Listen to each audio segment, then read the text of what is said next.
दर्शकवृन्द नमस्कार। नेपाल लाइभको समय संवादमा हार्दिक स्वागत छ। म पुष्पा केसी। दर्शकवृन्द, नेपाल लाइभको समय संवादमा हामी विभिन्न क्षेत्रमा आबद्ध व्यक्तित्व र विषयका साथमा निरन्तर उपस्थित हुँदै आएका छौं। 2/3 सरकार सञ्चालनको 1 वर्ष पुगिसकेको छ। यो सरकार सञ्चालनको अवधिलाई अन्य राजनीतिक पार्टीले कसरी हेरिराखेका छन्, सरकार कति सफल बन्यो, यिनै समसामयिक विषयमा केन्द्रित भएर आज हामी छलफल र बहस गर्दैछौँ। छलफलका लागि आज हामीसँग हुनुहुन्छ राष्ट्रिय प्रजातन्त्र पार्टी नेपालका अध्यक्ष कमल थापा। स्वागत छ यहाँलाई नेपाल लाइभको समय संवादमा। सन्चै हुनुहुन्छ? ठीक छ। सरकार सञ्चालनको 1 वर्ष पुग्नै आँटेको छ। यो सरकारको 1 वर्ष कार्यकालमा प्रधानमन्त्रीज्यूसँग यहाँको कति पटक भेट भयो? अब सार्वजनिक समारोहमा त पटक पटक भेट भएको छ, तर 2 जना मात्रै बसेर कुराकानी गर्ने चाहिँ एक पटक भेट भयो। के विषयमा कुराकानी भयो भेटका क्रममा?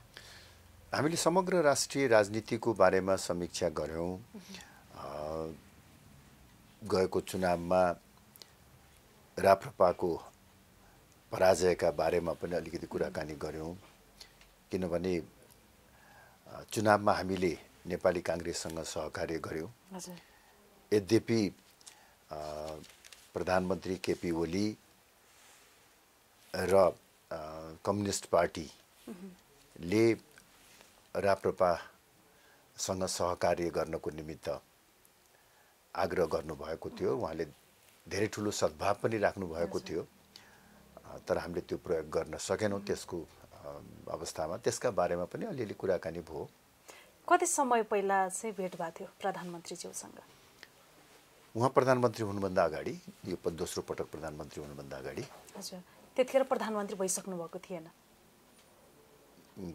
कति बेला? प्रधानमन्त्रीज्यूसँग चाहिँ प्रधानमन्त्री भइसकेपछि 1 वर्ष कार्यकालमा चाहिँ मैले 1 वर्ष कार्यकालमा त एक पटक मैले भनिहालेँ नि। केही कति समय अगाडि हो यो चाहिँ? गत महिनाभर। अनि के छन् यहाँहरूले चाहिँ कस्ता खालका सुझावहरू दिनुभयो प्रधानमन्त्रीज्यूलाई सरकार सञ्चालन लगायत विषयमा चाहिँ?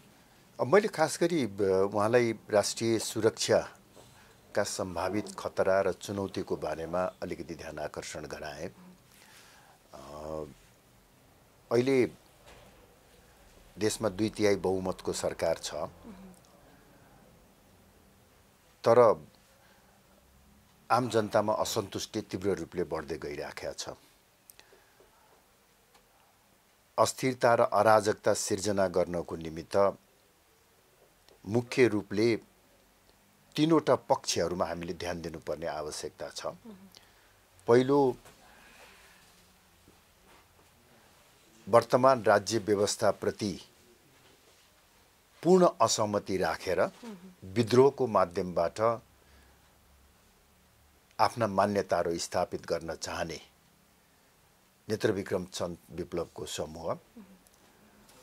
अर्को, राष्ट्रिय अखण्डतालाई नै चुनौती दिएर नेपाललाई टुक्राउन चाहने सीके राउतको विखण्डनकारी शक्ति। यी दुवै अतिवादी समूहहरू हुन्। यद्यपि दुईटाको तुलना हुन सक्दैन। एउटाले राजनीतिक व्यवस्थाको मात्र परिवर्तन गर्न खोजिरहेछ, अर्कोले देशलाई नै टुक्राउन खोजिरहेको छ। तर उनीहरूको गतिविधि अलिकति अतिवादी ढङ्गको छ। दोस्रो, गैर कम्युनिस्ट शक्तिहरू, नेपाली कांग्रेस, राजपा, राप्रपा लगायतका पार्टीहरू जो आफ्नो गुमेको साख र वर्चस्वलाई पुनर्स्थापित गर्नको निमित्त तयारी अवस्थामा रहेको देखिन्छ। र तेस्रो, नेपाल कम्युनिस्ट पार्टी भित्रै का विभिन्न गुट र उपगुटहरूका आफ्ना महत्त्वाकांक्षा। यी तीनैवटा पक्षहरूले आफ्ना स्वार्थलाई अगाडि बढाउने क्रममा आगामी दिनमा राजनीतिक अस्थिरता र अराजकता सिर्जना गर्न सक्दछन्। त्यसले संविधान मात्र होइन, मुलुकको राष्ट्रिय अखण्डतालाई पनि चुनौती दिन सक्दछ भन्ने बारेमा मैले राप्रपा पनि पर्यो। राप्रपाको अब अलि फरक ढङ्गको सोचाइ छ। त्यसलाई अहिले नै राप्रपालाई अस्थिरता र अराजकताको फेरि यहाँले पक्षमा जुन राख्नुपर्ने मुद्दा जरुरी उठाउनु छैन। भएको छ हिन्दू राष्ट्र हिन्दू धर्मलाई चाहिँ फेरि पुनर्स्थापित गर्ने भनेर अभियान पनि थाल्दै हुनुहुन्छ, यसलाई लिएर पनि संविधान विरोधी गतिविधिमा चाहिँ राप्रपा सक्रिय भयो पनि प्रश्न उठ्ला नि। पहिला त म तपाईँले अघि सोध्नु भएको प्रश्न नै टुङ्गिया छैन, त्यसकारण त्यसलाई चाहिँ अन्त गर्न चाहन्छु। त्यो राष्ट्रिय सुरक्षामाथिका सम्भावित खतरा र चुनौतीहरूका बारेमा मैले प्रधानमन्त्रीको ध्यान आकर्षण गराएछ नि, र उहाँले त्यसलाई गम्भीर रूपमा लिनुभएको मैले पाएको छु। जहाँसम्म अहिले तपाईँको दोस्रो प्रश्न छ कि राष्ट्रिय प्रजातन्त्र पार्टी हिन्दू राष्ट्र राज संस्था को एजेन्डा बोक्ने पार्टी भएको हुँदा संविधान विपरीत गतिविधिमा लागिराखेको छ भन्ने भन्छु। यसमा म तपाईँलाई केही स्पष्ट पार्न चाहन्छु भने, र तपाईँ मार्फत आम नेपाली जनता जसलाई कुनै भ्रम छ भने, गणतन्त्र, धर्मनिरपेक्षता र सङ्घीयता भनेको राजनीतिक अवस्था र व्यवस्था मात्रै हो। संविधानको आत्मा भनेको विचार स्वतन्त्रताको ग्यारेन्टी, फरक विचार बोकेको कारणले पार्टी प्रतिबन्ध नलाग्ने अवस्था, आवधिक निर्वाचन र जनताको अभिमत प्राप्त गरेर संविधान संशोधन गर्न सक्ने, अर्थात् धर्मनिरपेक्षता, गणतन्त्र र सङ्घीयतालाई पनि परिवर्तन गर्न सक्ने जुन व्यवस्था संविधानमा छ, त्यो व्यवस्था चाहिँ संविधानको आत्मा हो। हेर्नुहोस्, त्यो परिवर्तन हुन सक्दैन। तर धर्मनिरपेक्षता, गणतन्त्र र सङ्घीयता जस्ता मान्यताहरू यदि जनताले चाहे भने परिवर्तन हुन सक्छ। त्यसकारणले राप्रपाले अहिले जुन हिन्दू राष्ट्र, संवैधानिक राज संस्था र सुदृढ स्थानीय स्वायत्त शासनको एजेन्डा बोकेर हिँडेको छ, यो संविधानको आत्मा विपरीत छैन। संविधानले दिएको अधिकारलाई प्रयोग गरेर हामी नेपालको राष्ट्रिय राजनीतिमा क्रियाशील छौँ। हजुर, अब सरकारको यो 1 वर्षे कार्यकाललाई चाहिँ राप्रपाले कसरी हेरिराखेको छ? सरकारको 1 वर्षीय कार्यकाल सन्तोषजनक छैन। प्राय सबै क्षेत्रमा सरकार असफल रहेको छ। तर म यहाँ के जोड्न चाहन्छु भने, अहिलेको सरकारको असफलता केवल प्रधानमन्त्री केपी ओली, कम्युनिस्ट पार्टी को मात्रै असफलता होइन। वास्तवमा अहिलेको असफलताको निमित्त उहाँहरू वैधानिक र नैतिक रूपले जिम्मेवार हुनुहुन्छ, त्यसबाट भाग्न पाउनुहुन्न। तर मूलभूत रूपमा अहिलेको असफलताको मुख्य कारण भनेको नीति, व्यवस्था र मार्गचित्रमा रहेको त्रुटि नै हो। जस्तो उदाहरणको लागि म तपाईँलाई भनौँ, अहिले तीव्र रूपले भ्रष्टाचार बढेर गएको छ। एनसेलको कर छली प्रकरण, वाइड बडी जहाज खरिद काण्ड, 38 क्विन्टल र 33 किलो सुन काण्ड, बुढी गण्डकी जलविद्युत आयोजना काण्ड र पछिल्लो समयमा थपिएको मेलम्ची भ्रष्टाचार काण्ड, यो सबै काण्डहरूको सुरुवात वर्तमान सरकारबाट भएको होइन। तर वर्तमान सरकारले यसलाई सम्बोधन गरेर समाधान गर्न सकिराखेका छैन, बल्कि यसले त्यसको ठिक विपरीत यसलाई व्यापक र तीव्र बनाउने काम गरिराखेको छ। त्यसै गरी राष्ट्रिय अखण्डतामाथि अहिले जुन किसिमको चुनौती छ भनेर मैले भने, सीके रावतको जन्म वा सीके रावतको गतिविधि वर्तमान सरकारको सिर्जना होइन। तर केही महिना अगाडि तराईका केही जिल्लामा मधेस नेपाल होइन, मधेस स्वतन्त्र देश हो भनेर प्लेकार्ड र ब्यानर लिएर खुला सभा र प्रदर्शन हुँदा सरकार मौन दर्शक बन्यो। त्यसले पनि यो सरकारको नैतिक र वैधानिक जिम्मेवारी त्यहाँ देखिन्छ। यसबाहेक अन्य जस्तो अब सुशासनको सबभन्दा ठुलो समस्या छ। सम्पूर्ण राज्यका संरचनाहरूको तीव्र पार्टीकरण भइराखेको छ। यो पनि अहिले सरकारको सिर्जना होइन, विगतकै निरन्तरता हो। त्यसकारण मैले भन्न खोजेको के हो भने गएको 10-12 वर्षमा झन्डै 10 वटा सरकारहरू परिवर्तन भए। यो सरकार जस्तै ती सबै सरकारहरू असफल भए भनेपछि यो सरकार पनि असफल भयो भन्न खोज्नु असफल भयो। त्यो असफलताको विगतको 5 वर्षको म्यान्डेट पाएको सरकारलाई एकै वर्षमा असफल भयो भन्न मिल्ला?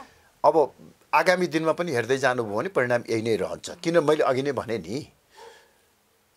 अहिलेको सरकारको असफलता विगतका पूर्ववर्ती सरकारहरूकै असफलताको श्रृङ्खला हो। यो हेर्नुहोस् किन भयो त यस्तो भनेदेखि नीति, व्यवस्था र मार्गचित्र खराब छ, बाटो उल्टो छ। जब बाटो उल्टो छ भने जतिसुकै राम्रो ड्राइभर राख्नुहोस्, जतिसुकै राम्रो गाडी राख्नुहोस्, गन्तव्यमा पुगिँदैन। अहिलेको अवस्था त्यही हो।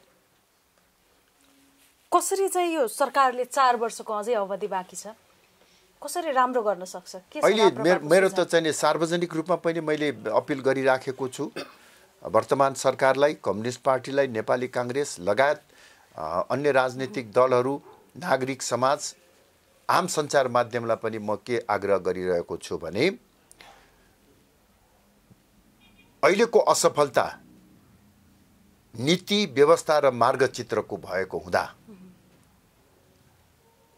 यो 12 वर्षको अनुभवलाई दृष्टिगत गर्दै हाल अवलम्बन गरिएको नीति, व्यवस्था र मार्गचित्र अर्थात् धर्मनिरपेक्षता, गणतन्त्र र सङ्घीयता जस्ता मूलभूत मान्यताहरूको कार्यान्वयनका बारेमा अब पुनर्विचार गर्नुपर्दछ। यहाँहरू प्रतिपक्षमै हुनुहुन्छ हैन? हजुर। कसरी लिन्छ सरकारले यहाँहरूका सुझावलाई, सल्लाहलाई? अब संसदमा हाम्रो उपस्थिति अत्यन्तै नगण्य छ।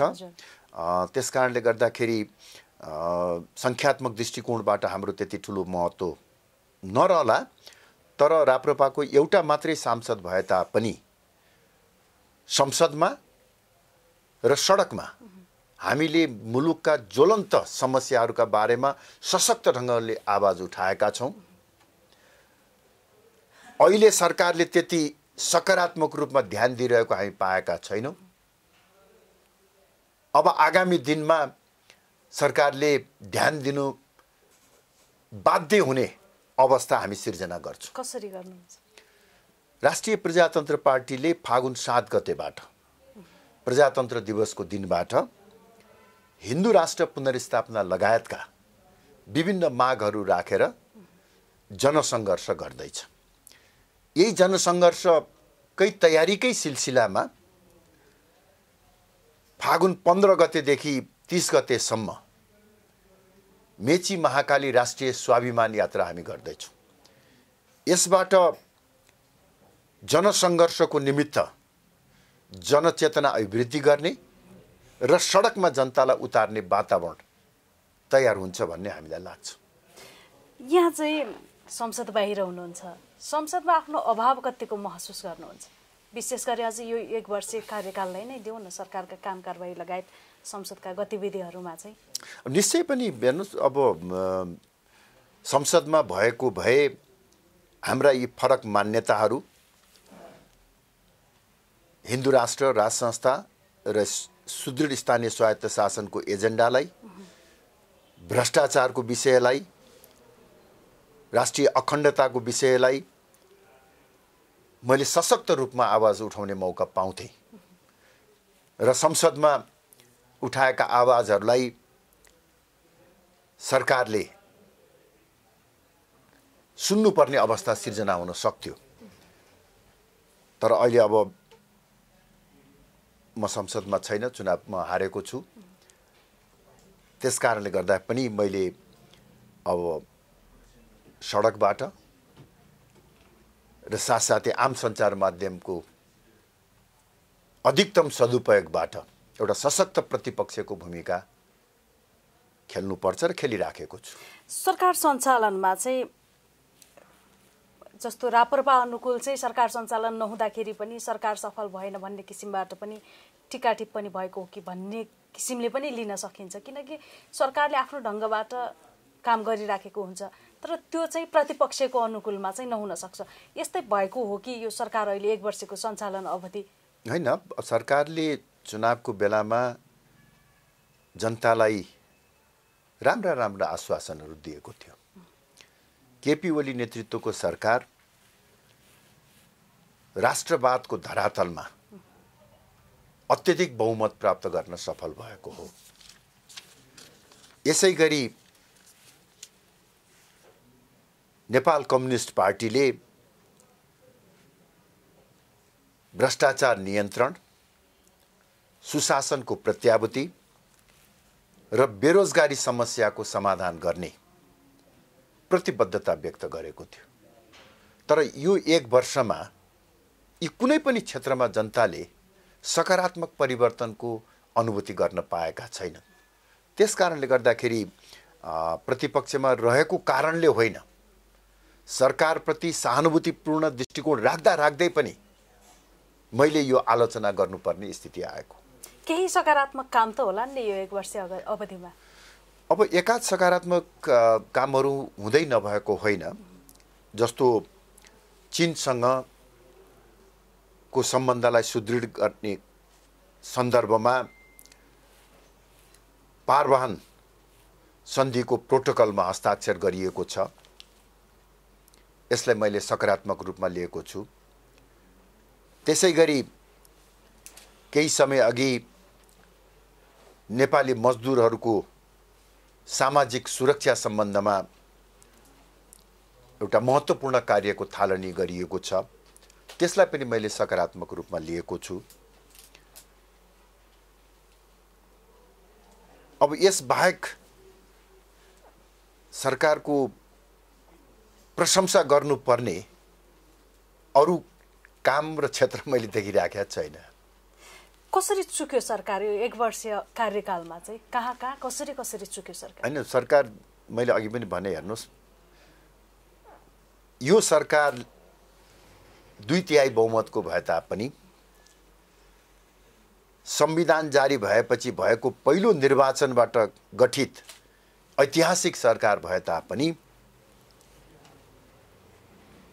यो विगतका संक्रमणकालीन पूर्ववर्ती सरकारहरूकै मार्गचित्रमा हिँडिराखेको छ। जब बाटो नै गलत छ भने केपी ओली जतिसुकै राम्रो ड्राइभर भए तापनि गन्तव्य समृद्धि र सुखी नेपालको गन्तव्यमा उहाँ पुग्न सक्नु। तर उहाँले त पुर्याउँछु नै भन्नुभएको छ। 5 वर्ष अवधिमा एउटा चाहिँ दिशा दिन्छौँ भनेर लागिराख्नु भएको छ। उहाँको दृढताको म प्रशंसा गर्न चाहन्छु र म गलत साबित भए भने म दुखी हुन्न। दुखी हुन्न। देशलाई राम्रो भवन देख्नु किन दुखी हुने? सम्भावना कस्तो छ? सम्भावना छैन, किन बाटो गलत म प्रष्ट रूपमा देखिराखेको छु। बाटो नसच्याइकन नेपालमा शान्ति स्थायित्व प्राप्त हुन सक्दैन। नेपालमा जबसम्म हामी सबै राजनीतिक शक्तिहरू अटाउने नेपाली संस्करणको मौलिक प्रजातन्त्रको विकास गर्दैनौँ,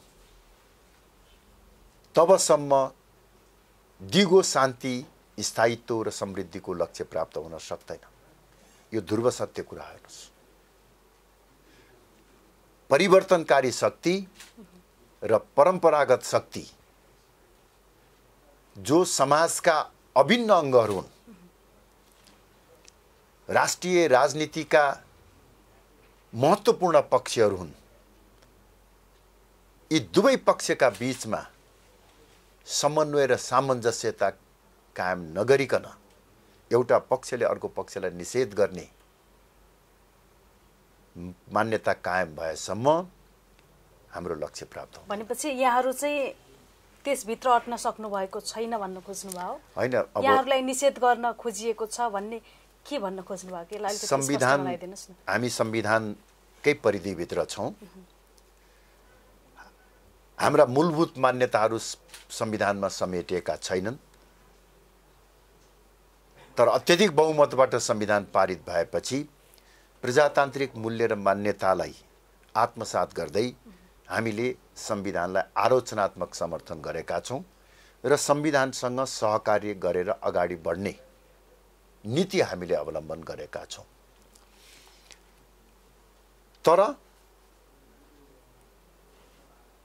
परिवर्तनलाई संस्थागत गर्ने नाउँमा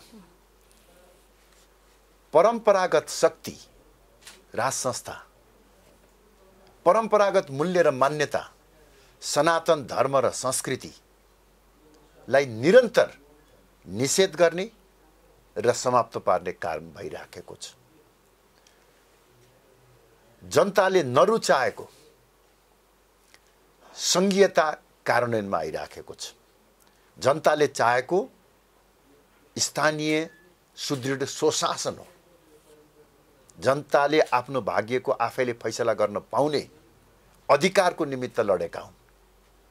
तर संघीयताको नाउँमा आज जुन किसिमको एउटा ऊँट जस्तो संरचना निर्माण गरिराखेका छौँ, यसलाई धान्य सक्दैन। त्यसकारण यी विषयहरूमा पुनर्विचार हुनुपर्दछ र सामञ्जस्यता कायम गर्नुपर्दछ। सरकार र विशेष गरी नेकपाको चाहिँ प्रतिपक्षप्रतिको धारणा, अन्य राजनीतिक दलप्रतिको धारणा कस्तो पाइराख्नु भएको छ?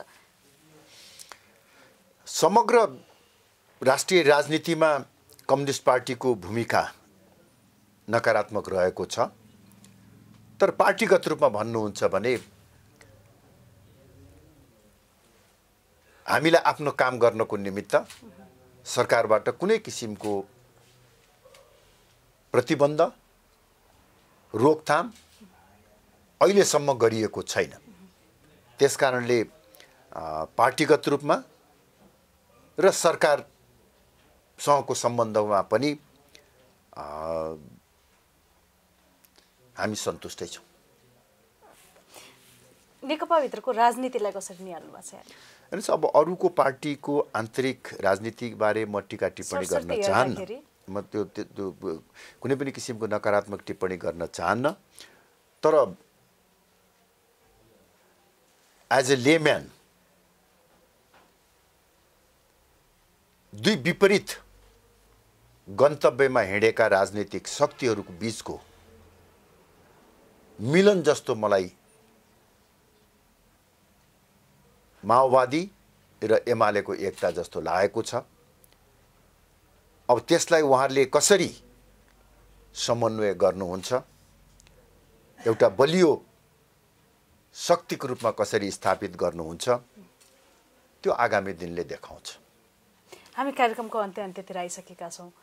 यहाँको सुझाव के छ? सरकारलाई आगामी 4 वर्षमा चाहिँ सशक्त बनाउन, सरकारका कामलाई र सरकारलाई प्रभावकारी बनाउने यहाँको सुझाव के छ?